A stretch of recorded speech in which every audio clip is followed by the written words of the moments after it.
নবুয়তের পূর্বে রাসূল আকরাম সাল্লাল্লাহু আলাইহি সাল্লাম কোন ধর্ম পালন করতেন? গুরুত্বপূর্ণ প্রশ্ন। নবুয়তের পূর্বে আমাদের প্রিয় নবী সাল্লাল্লাহু আলাইহি সাল্লামের ধর্ম কি ছিল? যদি বলেন যে কোন ধর্মে অনুসরণ করতেন না, তাহলে নাউজুবিল্লাহ, উনি কি ধর্মহীন ছিলেন নাকি?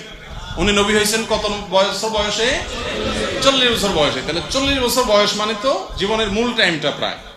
তো এই 40 বছর পর্যন্ত উনি নিজে তো নবী ছিলেন না, উনি নবী হয়েছেন তারপরে। তাহলে 40 বছর পর্যন্ত নবী হওয়ার আগে তার ধর্ম কি ছিল? এর উত্তর হলো যে আম্মা জান আয়েশা রাদিয়াল্লাহু তাআলা আনহা বর্ণিত হাদিস, যেটি বুখারীতে আসছে, মুসলিমে আসছে, তিনি বলেছেন যে কানা নবী সাল্লাল্লাহু আলাইহি সাল্লাম ইয়াখলু বিগার হিরা ইয়াতাহান্নাফ ফি। নবী সাল্লাল্লাহু আলাইহি সাল্লাম নবী হওয়ার আগে হেরা গুহায় গিয়ে ইবাদত বন্দেগী করতেন। ইয়াতাহান্নাফ এর তরজমা ইবনে হাজার আসকালানী রাহিমাহুল্লাহ অনেকে বলেছেন ইয়াতাহান্নাফ, অর্থাৎ ইব্রাহিম আলাইহিস সালামের যে দ্বীন হানিফ ছিল, ওই দ্বীন হানিফের উপরে তিনি অটল থাকতেন, অবিচল থাকতেন। সমাজের বিভিন্ন অপরাধ, এগুলোর যে আপনার কি বলে এটাকে, এগুলোর যে ছোঁয়া, এগুলোর যে আঁচ, এগুলো নবীজি সাল্লাল্লাহু আলাইহি সাল্লামের গায়ে তিনি লাগাতে দিতেন না, বরং তিনি হেরা গুহায় গিয়ে আল্লাহর ইবাদত বন্দেগী করতেন। ইব্রাহিম আলাইহিস সালামের যে মিল্লাত ছিল, মিল্লাতে ইব্রাহিমী যেটাকে বলা হয়, এই মিল্লাতে ইব্রাহিমের উপরে নবী করিম সাল্লাল্লাহু আলাইহি সাল্লাম ছিলেন। তাহলে তার নবুয়তের আগের যে সময়টা, এই সময়টাতে তার যে দিন ছিল, এটা ছিল দিন ইব্রাহিম। কোন দিন ছিল? তার বাবা পূর্বপুরুষ ইব্রাহিম আলাইহিস সালামের দিন এবং মিল্লাতের উপরে ছিলেন, এবং সেই মিল্লাত, সেই আকীদা এবং সেই ইমানের উপরে থেকে তিনি গারে হেরায় গিয়ে আল্লাহ তাআলার জিকির, আল্লাহর স্মরণ, দোয়া করতেন।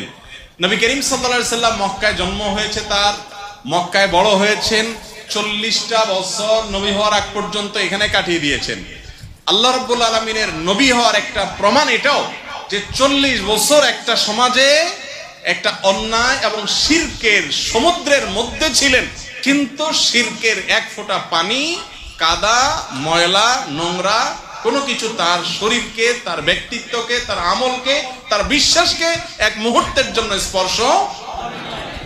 এটা সম্ভব শুধুমাত্র তার বেলাতে, যাকে রক্ষা করেছেন স্বয়ং আল্লাহ। তার নবী মুহাম্মদ সাল্লাল্লাহু আলাইহি সাল্লাম মক্কায় সবাই যখন মূর্তি পূজা করে, সবাই যখন শিরক করে, সবাই যখন শিরকের ভিতরে নিমজ্জিত, সবাই যখন বিভিন্ন জাহিলি যুগের কর্মকাণ্ডে নিমজ্জিত, গোটা সমাজ একদিকে যাবে, একটা মানুষ স্রোতের বিপরীতে একা একা টিকে থাকবে, কেউ তাকে ওয়াজ নসিহত করে কনভিন্স করছে, এরকমও না। এটা হতে পারে শুধুমাত্র কিসের মাধ্যমে? আল্লাহ তাআলার হেফাজতের মাধ্যমে। তো নবী হওয়ার আগে তিনি মক্কার মানুষদের এই শিরকপূর্ণ যে দিন, এটার অনুসারী ছিলেন।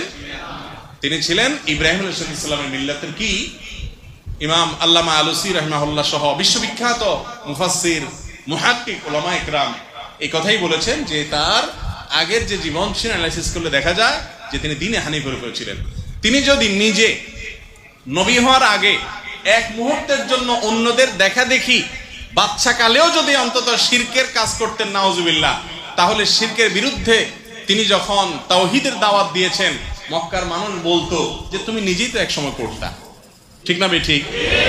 কিন্তু অমুসলিমদের রচিত কোন নবীজির জীবনী গ্রন্থেও এরকম তথ্য পাবেন না যে মক্কার কোন মানুষের বুকের পাটায় বল ছিল যে নবীজিকে বলবে যে তুমি নিজেও করেছো। কারণ তিনি শিশুকাল থেকে সবাই শিরকে নিমজ্জিত থাকলেও, বা বেশিরভাগ মানুষ নিমজ্জিত থাকলেও, তিনি কিন্তু আল্লাহর অশেষ অনুগ্রহে সেফ ছিলেন, নিরাপদে ছিলেন। তার আপন দাদা, তিনি মক্কার কুরাইশদের নেতা ছিলেন, যারা মূর্তি পূজা করতো তাদের লিড দিতেন। কিন্তু আল্লাহ তাআলা প্রিয় নবী সাল্লাল্লাহু আলাইহি সাল্লামকে হেফাজতে নিজের আপন চাচা আবু তালেব, তিনি নবী করিম সাল্লাল্লাহু আলাইহি সাল্লামের অনেক প্রিয় ছিলেন। নবীজি সাল্লাল্লাহু আলাইহি সাল্লাম তার স্নেহের ভ্রাতুষ্পুত্র ছিলেন, কিন্তু তারপরও চাচা বা দাদার আদর্শকে, বা চাচার বন্ধুরা, বাবার বন্ধুরা, বা অন্য যারা আছেন, মক্কার মুশরিক যারা ছিলেন, সবাই তো ধরেন উনি যখন ছোট, সবাই তো সিনিয়র মুরব্বী, তাদের ভুল কিছু তিনি গ্রহণ করতেন। এটাই তার একটা বিশেষ আপনার মুজিজা বলতে পারেন, অলৌকিকত্ব বলতে পারেন, যে আল্লাহ তাআলা তাকে হেফাজতে রেখেছেন। আছে না অনেক সময় ভাই, মানুষ এক সময় বড় আলেম হয়ে যায়, বড় ভালো মানুষ হয়ে যায়, কিন্তু তার পেছনের ইতিহাসে দেখা যায় একটু লিকেজ টিকেজ থাকে না? মানুষটা ভালো, কিন্তু এককালে হয়তো এই কাজটা করছে, এই কথাটা বলছে, সে নিজেও এটার জন্য লজ্জিত, এখন কিন্তু বলে ফেলছে, তখন বুঝে নেই। যারা নবী হন, শুধু আমাদের নবী যে না, যারা নবী হন সমস্ত নবী রাসূলদেরকে আল্লাহ তাআলা এইভাবে শিশুকাল থেকে, মায়ের গর্ভ থেকে, দুনিয়াতে আসার পর থেকে নিয়ে তাদেরকে আল্লাহ তাআলা গোটা সমাজের আগুনের আঁচ থেকে আল্লাহ তাআলা বিশেষভাবে সেভ রেখেছেন। এই জন্যই তারা নবী এবং রাসূল হয়েছেন। আল্লাহ তাআলা তাদের প্রতি রহমতের বারিধারা বর্ষণ করুন।